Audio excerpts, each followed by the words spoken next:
दोस्तों, मैं हूं रवि चौहान और आज आपका एक बार फिर से स्वागत करते हैं आपके अपने चैनल अल्फ़ा सर्कल एकेडमी में। तो दोस्तों, आज हम लेके आए हैं एक बेहतरीन वीडियो जिसको हम बोलते हैं बीपीटी थ्योरम। और काफ़ी बच्चों की डिमांड थी कि सर बीपीटी थ्योरम चाहिए और एक बहुत ही बेहतरीन वे में बीपीटी थ्योरम आपके लिए लेके आ रहे हैं। तो देखिए, बीपीटी थ्योरम इसको बोलते हैं हम बेसिक प्रोपोर्शनलिटी थ्योरम बीपीटी, और इसी को हम बोलते हैं थेल्स प्रमेय, थेल्स थ्योरम भी हम इसी को बोलते हैं। और आज जो ये वीडियो है ये क्लास 10th के लिए काफ़ी हेल्पफुल होने वाला है, क्योंकि जो क्लास 10 के बच्चे हैं उनके एग्ज़ाम्स में ये बहुत पूछी जाती है थ्योरम्स, और ये थ्योरम्स काफ़ी बच्चों को परेशान भी करती है और आप बच्चे इस थ्योरम को समझने में काफ़ी कठिनाई महसूस करते हैं। तो उस थ्योरम को हम बहुत ही ईजिली वे में अभी आपके सामने डिस्कस करने वाले हैं। तो चलो स्टार्ट करते हैं थ्योरम, ठीक है। तो क्लास 10 के बच्चे जो हैं वो इसको एंजॉय कर सकते हैं और आसानी से चीज़ें समझ में आएंगी, आपको ऐसा भी नहीं लगेगा। हाँ, बोर्ड भरा ज़रूर है, ये हमने इसलिए कर दिया है क्योंकि हम नहीं चाहते कि आपके वीडियो में ज़्यादा टाइम आपको वेस्ट करना पड़े, ठीक है। ज़्यादा टाइम आपको वेस्ट ना करना पड़े, इसलिए हमने ये पहले से थ्योरम लिख दिए। चलो स्टार्ट करते हैं। जैसे थ्योरम नंबर 1 हमने डाला, इसमें बोला है if a line is drawn parallel to one side of a triangle to intersect the other two sides in distinct points, the other two sides are divided in the same ratio. कहने का मतलब ये है कि जैसे आपका ABC एक triangle है, ABC ट्रायंगल पे ट्रायंगल के किसी साइड के कोई भी साइड के एक पैरेलल लाइन ड्रॉ करनी है, तो हमने इस BC साइड के पैरेलल एक लाइन ड्रॉ कर ली है DE। क्या ड्रॉ कर ली है? D और E ड्रॉ कर ली है। BC के पैरेलल एक DE लाइन ड्रॉ कर दी है, ठीक है साथियों। और उसके बाद बोला है other two side in distinct point, बोला है इंटरसेक्ट द अदर, और उसने बोला है ये जो डी पैरेलल लाइन है ये दोनों अदर साइड्स को अलग अलग दो पॉइंट्स पर इंटरसेक्ट करती है। तो पहला पॉइंट डी है और दूसरा पॉइंट ई है, इन दोनों अलग अलग डिस्टिंक्ट पॉइंट पर ये इन दोनों पर इंटरसेक्ट करती है। उसके बाद बोला है in other two sides are divided in the same ratio, और ये जब यह पैरेलल लाइन ड्रॉ हो जाती है तो फिर इनका जो रेशियो होता है वो दो पार्टों में डिवाइड हो जाता है। मतलब AD अपॉन DB का जो रेशियो है वो AE बराबर EC के इक्वल प्रूव करना है।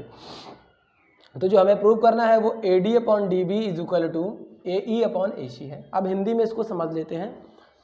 यदि किसी त्रिभुज की एक भुजा के समांतर, तो एक त्रिभुज है आपके सामने ABC, उसकी एक भुजा है BC, उसके समांतर एक रेखा पैरेलल एक रेखा एक लाइन ड्रॉ करनी है, वो हमने ड्रॉ कर दी है DE, ठीक है। और अन्य दो भुजाओं को भिन्न भिन्न बिंदुओं पर प्रतिच्छेद करने के लिए, तो जो DE हमने ड्रॉ करी है ये अन्य दो भुजाओं को अलग अलग दो बिंदुओं पर प्रतिच्छेद कर रही है। एक देखो D पर और एक E पर प्रतिच्छेद कर रही है। चलो आगे देखते हैं। एक रेखा खींची जाए, मतलब यही DE खींची गई है, तो अन्य दो भुजाएं एक ही अनुपात में विभाजित हो जाती हैं। तो जो अन्य दो भुजाएं हैं ना, ये वाली जो भुजाएं हैं दोनों, वो एक ही अनुपात में विभाजित हो जाती है। मतलब कहने का AD अपॉन DB का जो रेशियो है वो बराबर हो जाता है AE अपॉन EC के। मतलब AD अपॉन DB का जो रेशियो है वो इक्वल हो जाता है AE अपॉन EC के। ये प्रूव करके दिखाना है। क्या करना है? ये प्रूव करके दिखाना है साथियों, ठीक है। तो चलो स्टार्ट करते हैं थ्योरम। अब आप लोगों ने थ्योरम समझ ली होगी, अब प्रूविंग पे आ जाते हैं।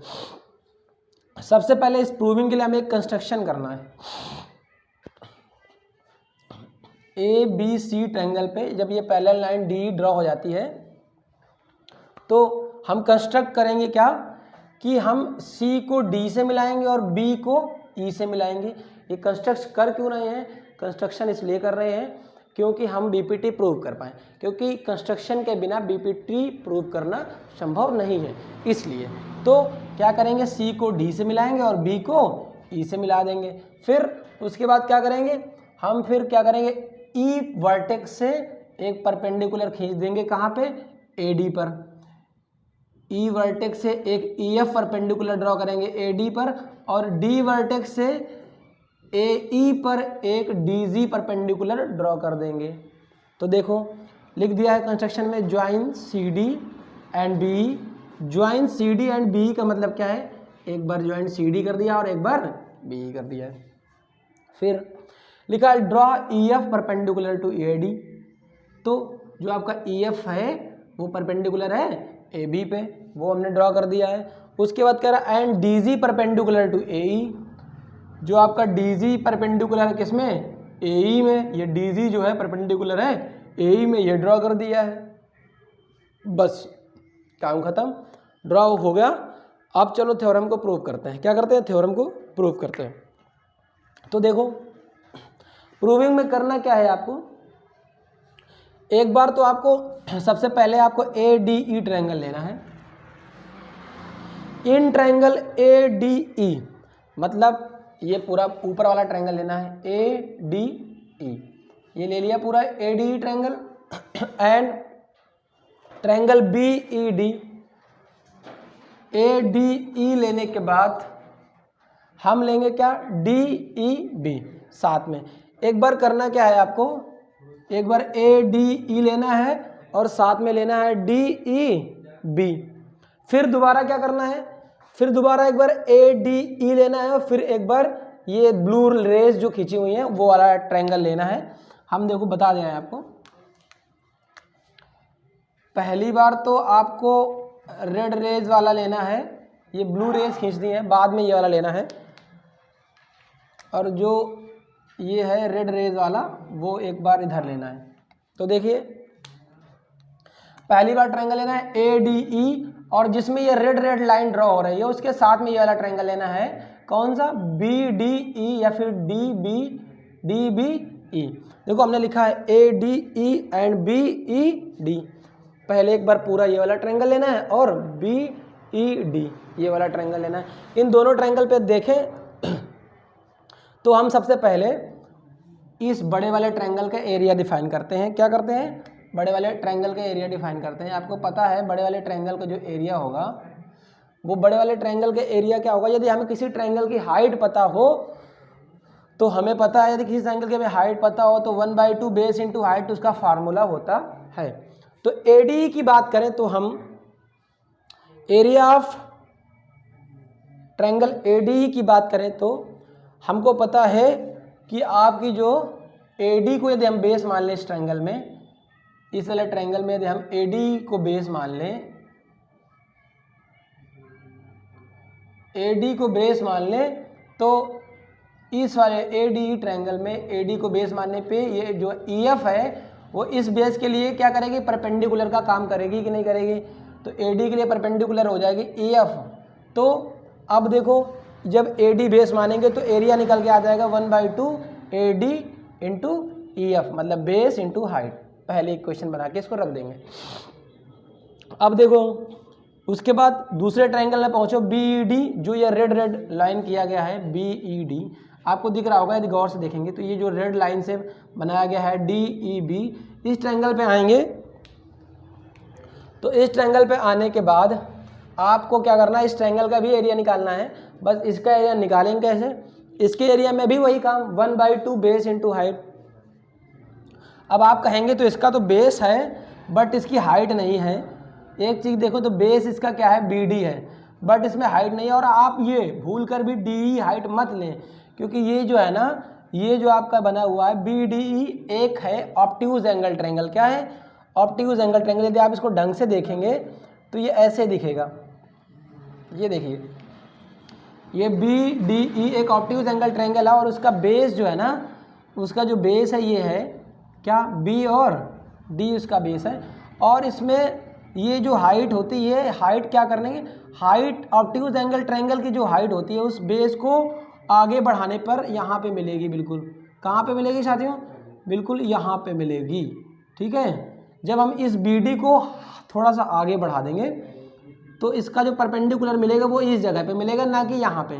तो समझ रहे हैं, DEB ट्रायंगल के लिए परपेंडिकुलर आप ED ना लें भूल कर भी, क्योंकि ये ऑब्ट्यूज एंगल ट्रायंगल है और ऑब्ट्यूज एंगल ट्रायंगल में जो परपेंडिकुलर होता है वो BD बेस को थोड़ा सा आगे बढ़ाने पर प्राप्त होगा। तो इसके लिए परपेंडिकुलर कौन से ट्रायंगल के लिए, BED के लिए परपेंडिकुलर EF कार्य करेगा। तो देखें BED के लिए 1/2 बेस BD होगा और परपेंडिकुलर क्या कार्य करेगा, EF कार्य करेगा, क्योंकि हमने बताया ऑब्ट्यूज एंगल ट्रायंगल के लिए जो होता है वो परपेंडिकुलर बेस को आगे बढ़ाने पर मिलता है। तो आपका ये आ गया दूसरा इक्वेशन। अब देखो एक बार अभी क्या किया हमने, ये ट्रायंगल लिया और इस तरफ वाला ले लिया। अब क्या करना है तुम्हें, दोबारा फिर से ADE ट्रायंगल लेना है और इस बार ये ब्लू रेज वाला ट्रायंगल लेना है। अभी जो ब्लू लाइन हमने करी है, ये देखो ये वाला, ये आपको दिख रहा होगा, ये जो ब्लू लाइन हम कर रहे हैं, ये वाला ट्रायंगल लेना है आपका, DEC लेना है, DE और C लेना है। ये ब्लू रेज वाला जो आपको ट्रायंगल दिख रहा है ये लेना है। देखो एक पहले बार तो एक लेना है ADE, फिर ये रेड वाला BED लेना है, फिर दोबारा में लेना है AD, फिर दोबारा में साथ में इधर वाला ट्रायंगल लेना है, क्या लेना है, DEC लेना है। आप देखो in triangle ADE and triangle DEC अब करेंगे क्या, इसमें भी वही एरिया निकालना है। ADE के लिए बात करें तो 1/2 बेस इंटू हाइट लगाएंगे इसमें भी, लेकिन उस बार हमने ये वाला बेस लिया था, इस बार ट्रायंगल ADE में AE बेस लेंगे और इसकी जो हाइट होगी वो कार्य करेगी DG, क्या कार्य करेगी, AE बेस पर DG हाइट कार्य करेगी। तो फॉर्मूला मिल जाएगा उसका 1/2 बेस इंटू हाइट DG। ठीक है, अब देखो आगे देखते हैं एरिया ऑफ ट्रायंगल DEC, क्या एरिया ऑफ ट्रायंगल DEC। तब बात करें DEC पे, इसमें भी ऑब्ट्यूज एंगल ट्रायंगल है DEC, तो इसका बेस यदि आगे बढ़ेगा, इसके बेस को यदि थोड़ा सा आगे बढ़ाएंगे तो इस वाले में भी क्या मिलेगा, इस EC बेस को आगे बढ़ाएंगे तो इसकी हाइट मिलेगी क्या, DG मिलेगी, क्या मिलेगी, DG। तो ये बेस होगा और हाइट क्या हो जाएगी, DG हो जाएगी इसके लिए। तो एरिया ऑफ DEC के लिए 1/2 base EC into height DG हो जाएगी। ये इक्वेशन हो जाएगा फोर्थ, क्या हो जाएगा, इक्वेशन हो जाएगा फोर्थ। अब देखो ये इक्वेशन हो गई फोर्थ। अब इक्वेशन फोर्थ हो गई तो अब करना क्या है आपको, first by second, first equation by second करना है। तो फर्स्ट बाय सेकंड करेंगे तो area of ADE upon BED, area of ADE upon BED, ADE और BED इज इक्वल टू हो जाएगा 1/2 AD इंटू EF, और इसका जो एरिया होगा वो हो जाएगा इसके नीचे अपॉन में 1/2 कैंसिल हो जाएगा, EF से EF कट जाएगा, AD अपॉन BD आ जाएगा, क्या आ जाएगा, AD अपॉन BD। तो एक बार फर्स्ट बाय सेकंड करना है, फिर एक बार लेना है थर्ड बाय फोर्थ लेना है, एक बार क्या लेना है, थर्ड बाय फोर्थ। तो थर्ड बाय फोर्थ में यदि हम आए, थर्ड बाय फोर्थ में आए तो हमें पता है area of triangle ADE is equal to 1/2 base into height था, इसका पूरा ये सेम टू सेम यहाँ उतार देंगे और एरिया ऑफ DEC यहाँ लिख देंगे। ये 1/2 कट जाएगा, DG से DG कट जाएगा, AE अपॉन EC यहाँ पे आ जाएगा। तो इसको फिफ्थ मान लेते हैं, इसको सिक्स्थ इक्वेशन, इसको पांचवा और इसको छठा इक्वेशन मान लेते हैं। ठीक है साथियों, तो यहाँ तक आप समझ गए होंगे। अब उसके बाद करना क्या है, अब यहाँ तक जब कंप्लीट हो जाएगा उसके बाद क्या करेंगे आप, अब यहाँ पे देखें आगे थोड़ा सा, क्या करेंगे कि जब यहाँ पांचवा और छठवां इक्वेशन बन जाता है तो एक चीज़ गौर करेंगे, जो DE बेस है ना, ये इसी बेस के द्वारा ये DEC ट्रायंगल ड्रॉ हो रहा है और DE बेस के द्वारा ही आपका BED ट्रायंगल ड्रॉ हो रहा है। ठीक है, दोनों ट्रायंगल ड्रॉ हो रहे हैं एक ही बेस से, DE बेस से ही एक आपका ट्रायंगल DEC और DE बेस से ही एक आपका ट्रायंगल DEB ड्रॉ हो रहा है। और उसके सामने एक अपोजिट एक पैरेलल लाइन भी है। तो एक थ्योरम होती है, same base DE parallel to BC the form of area of a triangle are equal. मतलब एक ही बेस पर बनने वाले दोनों ट्रायंगल्स का एरिया क्या होता है, इक्वल होता है, बराबर होता है। इस बेस पे बोल सकते हैं कि area of triangle BED is equal to area of triangle DEC, मतलब DEB का एरिया DEC के बराबर होगा। ठीक है, इस थ्योरम के हिसाब से हम बोल सकते हैं, क्योंकि ये थ्योरम 9th में पढ़ाई गई थी आपको, ठीक है। तो एक ही बेस पर बनने वाले दो त्रिभुजों के जो क्षेत्रफल होंगे वो इक्वल होंगे, ठीक है। अब देखो आगे आते हैं, उसके बाद आगे आने पर क्या करेंगे, यहाँ तक जब हो गई है तो एक चीज़ गौर करें कि यदि हम देखें तो एरिया ऑफ AD और BD को यदि हम उतारना चाहें तो एरिया ऑफ AD को AD लिख दिया, ये 5वें इक्वेशन में आ जाएं तो ये ऐसे उतार दिया। इस BD की जगह पर, BED की जगह पर ये जो है एरिया ऑफ BD की जगह पर BDE लिख दिया, और आपका जो है AE, एक मिनट रुक जाना, area of AD upon BED is equal to ये आपका ऐसे लिख दिया यहाँ पे 5वां इक्वेशन, ये पूरा उतार दिया गया यहाँ पे, ADE अपॉन BED यहाँ पे उतार दिया गया है। 6वां इक्वेशन जो आपका ये है AD अपॉन DEC, इस DEC की जगह पे हमने BD रख दिया है क्योंकि BD is equal to DEC था, तो area of ADE is DEC की जगह रख दिया, BD क्योंकि इक्वल था तो AE अपॉन EC हो जाएगा, क्या हो जाएगा, AE अपॉन EC हो जाएगा। अब देखो ये आपका पूरा 5वां उतारा गया था, ये 6वां इक्वेशन। अब एक तरह से देखें तो ये आपका जो 6वां इक्वेशन था वो AD अपॉन BD जो है AE अपॉन EC को इक्वल था, और यहाँ भी AD upon BD is equal to AD upon BD के इक्वल है।